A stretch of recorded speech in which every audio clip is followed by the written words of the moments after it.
तो hello guys, स्वागत है आप सभी का आज के हमारे इस वीडियो में। और मैं इस वीडियोस के माध्यम से आप सभी को बताना चाहती हूँ कि अगर अंदर से ठान ले कुछ करना, तो आप दुनिया के किसी भी कोने में है, कहीं पर भी है, तो आप उस चीज़ को कर जाएंगे। बहुत सारे बच्चे ऐसा सोचते हैं कि हम क्या है, मतलब गांव में रहते हैं और दूसरे बच्चे शहर में रहते हैं, हमें इंग्लिश नहीं आती है, दूसरे बच्चे को इंग्लिश आती है, हमें सही से हिंदी भी बोलना नहीं आता है, दूसरे बच्चे को हिंदी आता है।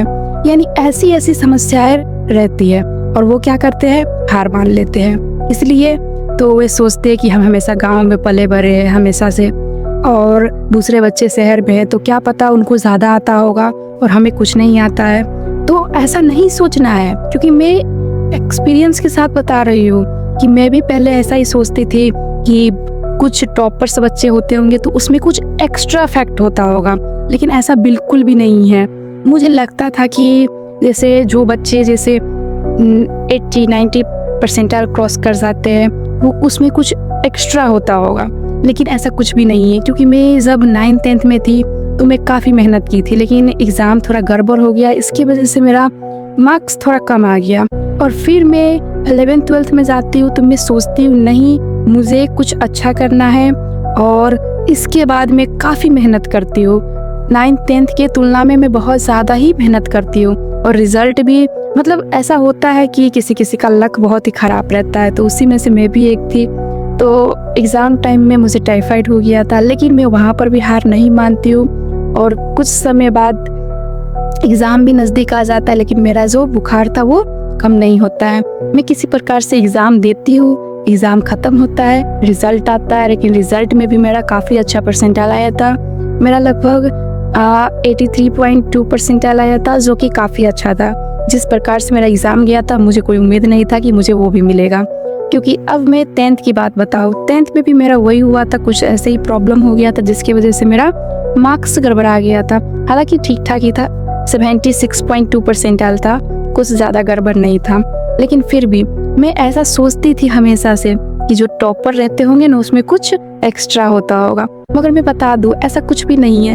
टॉपर्स इसलिए टॉपर है क्योंकि वे अपने काम को समय पर ख़त्म करते हैं, और एक टॉपर में और एक नॉर्मल बच्चे में यही अंतर हो जाता है कि जो टॉपर होते हैं ना, वो अपने काम को सबसे पहले प्रायोरिटी देते हैं। जो उसको करना होता है वो उसको उसी समय ख़त्म भी करते हैं। और इतना ही नहीं, मैं आपको बता देती हूँ कि जो टॉपर्स होते हैं उसमें आप लोग एक चीज़ देखिएगा कि वे अपने समय को कभी भी बर्बाद नहीं करते हैं। यानी अपने समय को उसी चीज़ में लगाते हैं जिस चीज़ में उसकी आवश्यकता है। जैसे अभी क्या करना है, पढ़ाई करना है, तो वो पढ़ाई छोड़ के दूसरा चीज़ करने नहीं जाएगा। सबसे पहले उतना सिलेबस को कवर करेगा, फिर दूसरा चीज़ करेगा। और उसके बाद एक चीज़ और आप देखेंगे उस टॉपर्स व्यक्ति में, वे क्या करते हैं, रटने से ज़्यादा उस चीज़ को समझने पर फोकस करते हैं। क्योंकि जब आप उस चीज़ को समझते हैं तब आप लंबे समय तक उसको याद रख पाते हैं। तो ये एक फ़ायदा होता है, ठीक है, ये टॉपर्स लोग फॉलो करते हैं। और मेरा जो परसेंटाइल इतना आया था, ठीक है, तो ये कुछ रीजंस था जो कि मैंने ऐसा ही कुछ किया था, ठीक है। हालांकि अगर मेरा मान के चलिए ऐसा जो मेरा जो हेल्थ इशू क्रिएट नहीं होता तो मेरा भी एग्ज़ाम इससे ज़्यादा बेटर जाता। क्या पता 90 क्रॉस कर जाता, 90 परसेंटेज क्रॉस कर जाता। तो ये सब कुछ लक्स भी होता है, लेकिन मेहनत सबसे ऊपर रहता है। मेहनत प्लस कंसिस्टेंसी इज की ऑफ द सक्सेस।